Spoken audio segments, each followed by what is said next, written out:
I think the short-term needs often capture our attention in society.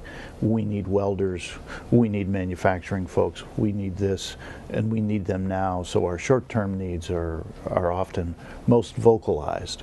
I also realize that in the long term, the bachelor's degree is significantly more valuable. And I realize that the university is connected to the state. We're a public university. If the state does really well, our ability to secure more funding is more likely. So I think there's some sort of correlation there. We need to be just as serious about the affordability side of this, because that's probably the largest barrier to accessibility.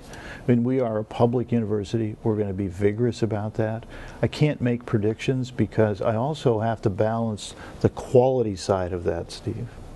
The future of this country is built on diversity. All you have to do is look at demographics.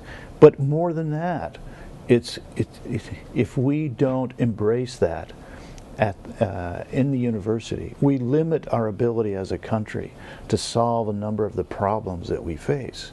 Finding ways to create a rational tuition policy. You mentioned that earlier, Steve.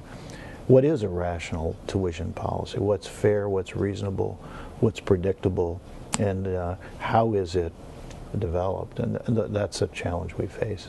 I also think that it's going to be difficult for the university to secure additional funding and support if we don't create value in the eyes of the public.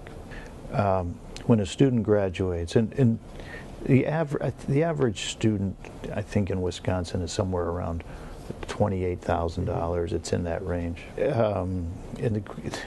If you graduate with that kind of debt, that's like a brand new car that you've purchased and you're trying to pay that off. It limits your ability to buy a house.